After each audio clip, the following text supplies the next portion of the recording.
Shalom et bonjour. Je m'appelle Jackie Fearman. Je suis avec les ministères Ariel Canada et je vous accueille aujourd'hui et je vous invite d'écouter cette deuxième partie dans le livre de Deutéronome où nous sommes rendus en Deutéronome. Il va y avoir plusieurs études.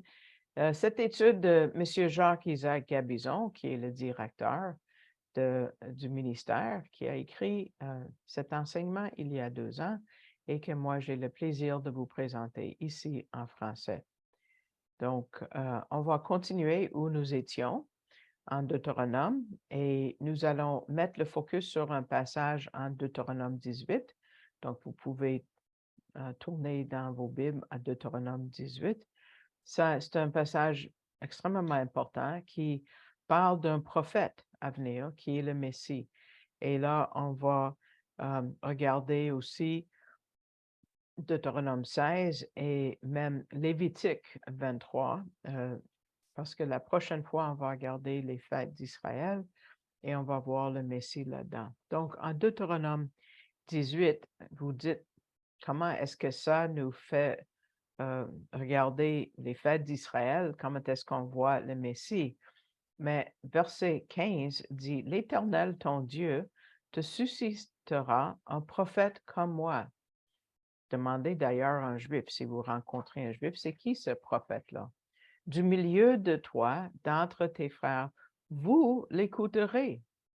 Donc, la première fois ces mots sont prononcés, Moïse avait 120 ans et son départ était imminent. Et Dieu lui avait dit qu'il n'était pas pour traverser, pour entrer dans la terre promise. Donc, ça crée un problème avec le peuple d'Israël. Qui va le remplacer? Qui va agir comme médiateur? Qui va parler à Dieu et revenir avec sa réponse? Euh, qui va prier pour eux quand ils vont pécher et quand Dieu est au point de les juger, comme on voit combien de fois dans le livre de Nombre d'ailleurs.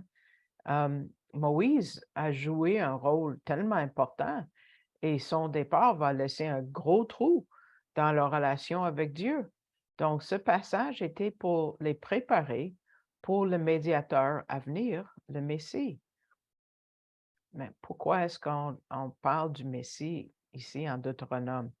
Parce que Moïse leur dit que quelqu'un d'autre viendra. Un prophète comme lui serait envoyé. Mais c'est qui ce prophète? Et comment est-ce que ce prophète est comme Moïse? Quelles sont les similarités entre Moïse et ce prophète spécial?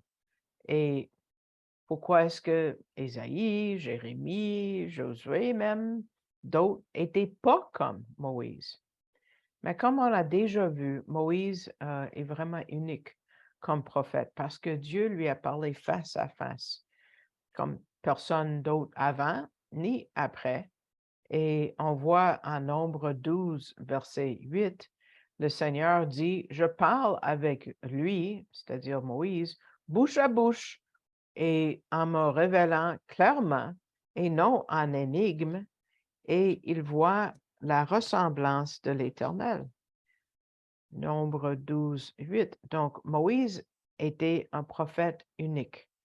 Et cet office de prophète était une prophétie du rôle et du ministère du Messie, parce que le Messie était un prophète et maintenant il est notre grand prêtre, Yeshua, et il va régner éventuellement comme roi dans le royaume messianique. Moïse était un prophète et médiateur. On va voir que Dieu a toujours parlé aux gens par un médiateur, euh, et surtout pendant ce voyage de 40 ans, à travers Moïse. Et cet office de médiateur, c'était un type et une prophétie du rôle du Messie. Moïse était prêtre, il était lévite, mais il a fait l'intercession pour les gens comme un prêtre doit faire. Ça, c'est le travail d'un médiateur. Souvent, pendant leur voyage après l'Exode, c'était à cause de l'intercession de Moïse euh, à- euh, pour eux que Israël s'est échappé au jugement de Dieu et a survécu. On le voit comme vous regarderez plus tard, Exode 32, versets 30 à 32, parce qu'ils ont fait le veau d'or et Dieu était prêt à éliminer tout Israël et construire une autre nation à partir de juste Moïse. Mais Moïse a fait cette intercession pour le peuple et Dieu l'a écouté. Mais le rôle de Moïse comme médiateur était limité parce que c'était un homme, juste un homme, et il n'était pas capable de le faire, accomplir ce rôle de médiateur parfaitement. Non, il était là pour montrer du doigt celui à venir, le Messie. Parce que dans cette prophétie qu'on vient de lire en Deutéronome 18-15, Moïse comprend la différence entre lui-même et celui à venir. Dans le verset 15, il dit, vous l'écouterez. Le mot pour écouter, c'est le même mot que obéir, parce que le peuple obéissait pas vraiment à Moïse. Souvent, ils étaient pas obéissants. Euh, mais avec celui qui va venir, le Messie, ils n'ont pas le luxe de rebeller, parce que c'est lui le télos, la fin de la loi, l'alpha, l'oméga. Tout s'arrête avec lui, parce qu'il y a une conséquence si vous obéissez pas au Messie. Et Dieu lui-même confirme les mots de Moïse au verset 19. Donc, retournons à Deutéronome 18, verset 19. Et il arrivera que l'homme qui n'écoutera pas mes paroles, qu'il dira en mon nom, moi, je le lui en demanderai compte. Ouf, ouf, ouf. Soulignons cette idée-là. Des conséquences de ne pas avoir écouté Moïse n'étaient pas toujours tragiques, fatales. Mais s'ils n'écoutent pas le prophète qui va venir, Yeshua, le Messie, Jésus-Christ, ils vont devoir donner leur raison pourquoi ils ont refusé Dieu lui-même et ses conséquences sont éternelles. Quand ça dit « je le lui en demanderai compte euh, », le mot « demander compte » veut dire chercher ou enquêter en hébreu. Ça nous rappelle quoi? M. Gabizon dit le jugement du grand trône blanc.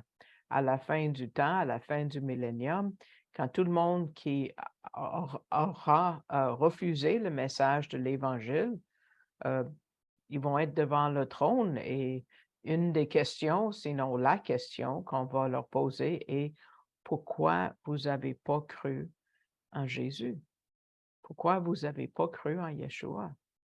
C'est très semblable à ce qu'on voit dans le psaume 2. Ce psaume nous amène à la fin des temps aussi. En verset 12, ça dit « Baisez le Fils », qui veut dire « rendez hommage au Fils », donnez un bec dans le fond de peur qu'il ne s'irrite et que vous ne périssiez dans le chemin quand sa colère s'embrasera, tant soit peu. Bienheureux tous ceux qui se confient en lui. C'est ça l'alternative pour les gens qui l'entendent pas. Il est venu comme un agneau, mais il reviendra comme un lion, comme un juge. Quelle est la conséquence s'ils le reçoivent? Vous ne périssiez dans le chemin. Vous voyez, c'est la même chose que Dieu dit en Deutéronome 18, je le lui demanderai compte. Donc, c'est le même auteur, n'est-ce pas? Et on voit que quand cette prophétie a été donnée, il y a un problème. Parce que le Messie n'arrive pas tout de suite après Moïse. 1500 ans séparent Moïse et Jésus. Donc, comment est-ce que, et ça c'est très important pour nous aujourd'hui, pour peser les réclamations de quelqu'un qui se dit prophète de nos jours, et il y en a malheureusement beaucoup.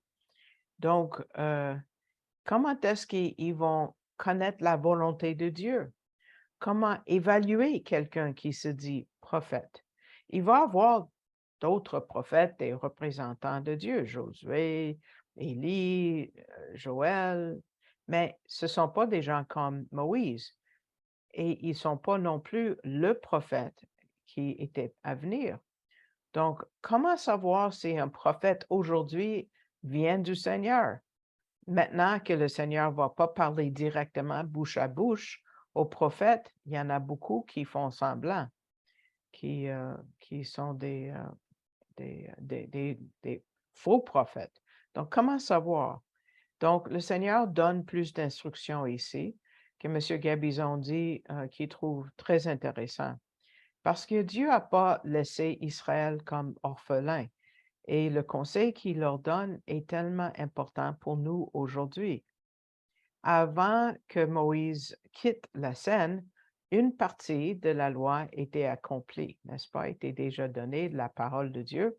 C'était les 5 livres, la loi de Moïse, les 5 livres de Moïse, la Torah a été écrit par Moïse. Maintenant, c'est à travers d'autres prophètes, basés sur cette parole-là, que Dieu va communiquer avec Israël. Moïse a quitté, mais Dieu ne quitte jamais. Il était présent avec eux à travers sa parole. Et c'est quand la parole a été terminée que Moïse a quitté. Donc, cette parole, c'est l'étendard pour enseigner et, de tester les prophètes futurs à venir. Et c'est la même façon que nous pouvons évaluer, juger quelqu'un qui se dit prophète. Maintenant que Jésus est parti, il n'est plus sur la planète Terre, il nous a laissé quoi? Sa parole pour tester des choses. Et on a aussi la présence du Saint-Esprit qui nous habite. Donc, à Israël, Dieu a donné une instruction dans la même section. Sautez au versets 21 et 22 en Deutéronome 18. Et si tu dis dans ton cœur, comment connaîtrons-nous la parole que l'Éternel n'a pas dite? Verset 22. Quand le prophète parlera au nom de l'Éternel et que la chose n'aura pas lieu et n'arrivera pas, c'est cette parole-là que l'Éternel n'a pas dite. Le prophète l'a dite présomptueusement et tu n'auras pas peur de lui. Donc, les hommes de Dieu étaient là pour, comme un rappel de la présence de Dieu au milieu d'eux. Mais quand ça dit n'aura pas lieu et n'arrivera pas, en hébreu, c'est un seul mot et ça veut dire venir. Venir ou devenir réalité. Il y a deux choses. Devenir réalité dans le sens d'une une prophétie dans le temps. Si un prophète prononce une prophétie qui est fausse, il n'est pas de Dieu. Et les prophètes ne sont pas juste ceux comme Ésaïe et Ézéchiel, mais si quelqu'un prétend recevoir une parole de Dieu, si ce qu'il dit n'arrive pas, il n'est pas de Dieu. Ce sont des faux prophètes. Une fois dans ma vie à moi, j'étais en Colombie-Britannique, puis quelqu'un a proposé à parler au nom de Dieu et il a dit 3 choses, cet homme-là, et 3 fois, il avait tort. Donc, ça le fait certainement un faux prophète 3 fois. Et je lui ai dit: «Tu peux pas parler comme ça». Et il a dit: «Ah, mais on a juste besoin d'avoir raison ou que ça arrive 70 du temps». J'ai dit: «Pardon? Montre-moi le verset». Non, nulle part. Mais il y a quelque chose d'encore plus fort que venir, comme devenir réalité. Mais qu'est-ce qui arrive si ce que le monsieur m'avait dit était pour arriver dans 10 ans? Qu'est-ce qu'on fait en attendant? Hein? Il faut que ça soit vrai par rapport à la parole de Dieu que nous avons déjà, que Dieu nous a laissé. Il faut que ça soit 100% en accord avec ce que Dieu a laissé, tout comme euh, ce que les prophètes après Moïse, leurs paroles devaient être exactement en accord avec les 5 livres de Moïse. Aussi, sa vie doit être un témoignage de son office. Puis, M. Gabizon dit aujourd'hui, avec les médias, c'est pas difficile de voir où est le cœur d'un homme. Donc, il y a 2 tests. pour ceux qui viennent et qui prétendent prophétiser. Un test, c'est avec le temps, comme jauge. Est-ce que ça arrive pour vrai? Et l'autre, c'est que ça doit être en accord avec la parole de Dieu. Donc, on est couvert complètement. Et regardons, par exemple, ce que ça dit à la fin du verset 22. Tu n'auras pas peur de lui. Pourquoi avoir peur? Le mot hébreu est gour et c'est traduit 58 fois par le mot demeurer. Tu demeureras pas avec lui. Ça veut dire ne pas avoir de la communion avec eux, avoir rien à faire avec ces gens-là. Demeure pas, parle-leur pas, ou ils vont essayer de vous séduire, d'aller loin de Dieu. On le voit dans la loi du Messie, en 2 Thessaloniciens 3, 14. Ça dit, si quelqu'un n'obéit pas à notre parole qui vous est adressée dans cette lettre, notez-le et n'ayez pas de commerce, qui veut dire communication dans le grec. Faut pas leur parler afin qu'il en ait de la honte. On veut ramener cette personne quand même dans la repentance. Donc, avoir commerce veut dire communiquer dans le sens d'avoir de l'interaction sociale avec. C'est pas la même chose que de dire on doit pas parler aux non-croyants. Voyons, il faut évangéliser. Au moins, avec un non-croyant, on sait où il se place. Mais c'est une autre affaire d'interagir avec quelqu'un qui prétend être croyant et qui vit dans le péché. Monsieur Gabizon dit, avec un croyant qui vit dans le péché flagrant, les croyances, c'est interdit d'avoir de la communion ou même de leur parler. 1 Corinthiens 5, 11, ça dit de ne pas manger avec eux. C'est encore clair qu'on doit se séparer d'eux. Et ils disent la même chose qu'on a vu en Deutéronome 18, 22. Et dans le Nouveau Testament, nous lisons en Éphésiens 5, 11, n'ayez rien de commun avec les œuvres infructueuses des ténèbres, mais plutôt reprenez-les aussi, parce que encore là, le but, c'est la repentance de ces gens-là. Mais quand même, c'est eux qui vont être convaincus devant Dieu. On ne doit pas avoir des communications avec eux, mais il faut avertir d'autres personnes à leur sujet.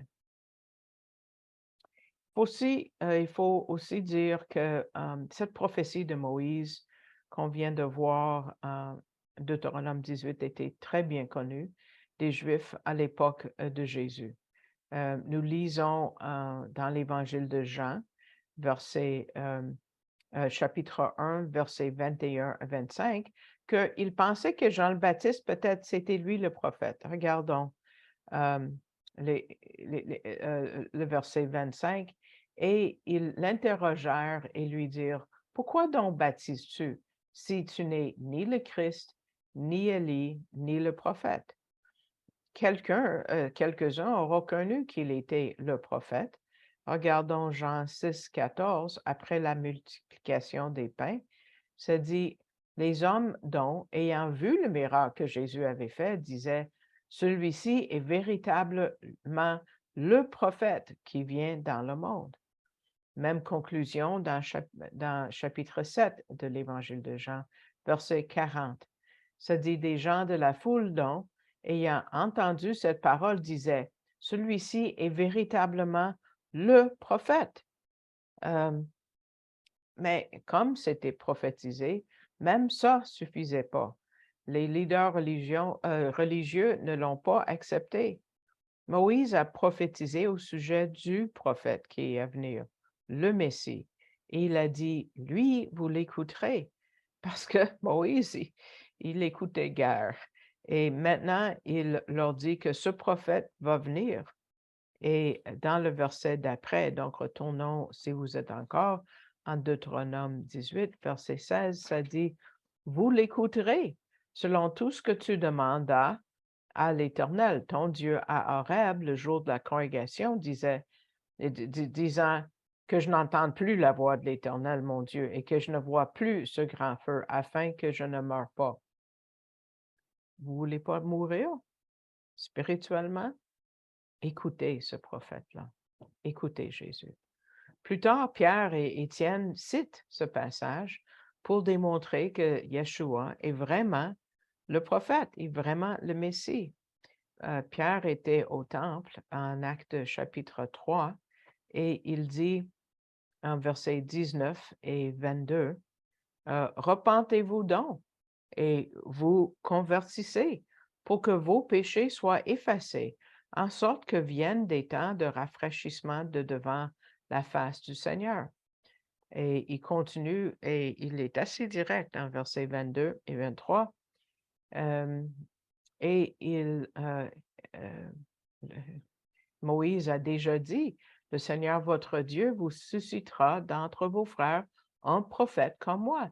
Vous l'écouterez dans tout ce qu'il pourra vous dire. Et il arrivera que tout homme qui n'écoutera pas ce prophète sera exterminé d'entre le peuple. Dieu a dit en Deutéronome, je le lui demanderai compte. C'est la même affaire. Il va être exterminé. Tous ceux qui ne connaissent pas Jésus doivent croire en Jésus avant que ça soit trop tard. Ouf, c'est très sérieux.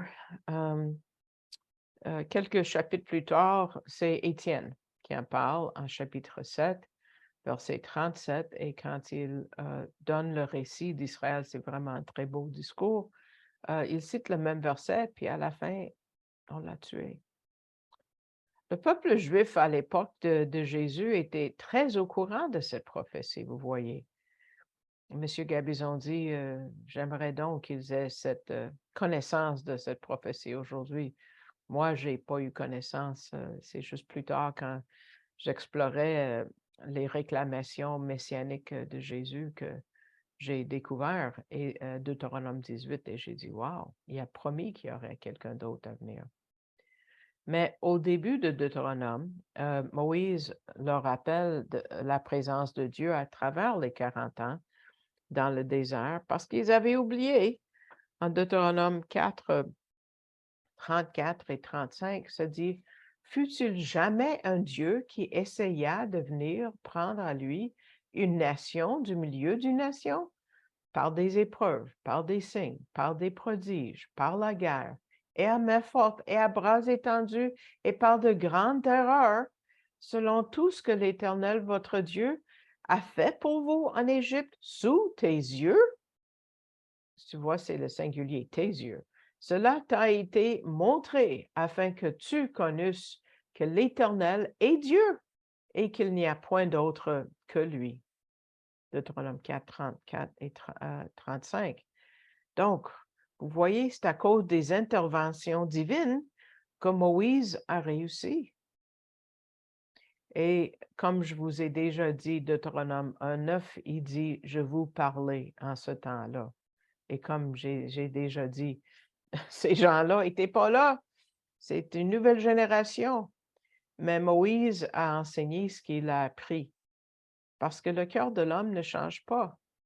Eux, comme leur père, étaient pareils. Et nous aussi, Monsieur Gabizon dit, nous avons le même cœur et nous avons besoin d'un nouveau cœur. Uniquement Dieu peut nous donner ce cœur et peut transformer ce cœur. Il faut laisser Dieu nous changer et nous sanctifier. Donc, on termine notre leçon ici. Aujourd'hui, je vous remercie de votre écoute. J'espère que cet enseignement vous a béni. Et puis, vous pouvez continuer à écouter ces messages en vous abonnant au post YouTube et mettant le pouce vers le haut qui augmente notre visibilité. J'apprécie beaucoup vos prières pour le ministère et pour ceux qui me soutiennent, soit de façon ponctuelle ou régulière. Je vous remercie du fond de mon cœur. C'est très important ce temps-ci. J'arrive uniquement à cause de vos dons. Et si vous avez à cœur de donner, vous ne savez pas comment faire, je vous invite d'aller au site web du ministère Ariel Canada. C'est arielcanada.ca Et puis, en cliquant sur le drapeau français, vous avez le mot «Donner» en haut de la page. Ça vous amène au site web de canadon.org et puis vous voyez où ça dit «Faites un don à cet organisme» et vous pouvez, tirer, une fois que vous choisissez le montant, vous tirez le menu vers le bas. Vous avez mon nom comme missionnaire et vous pouvez faire un don, par carte de crédit électronique. Donc, je vous souhaite, vraiment la bénédiction de Dieu sur vous et shalom, shalom.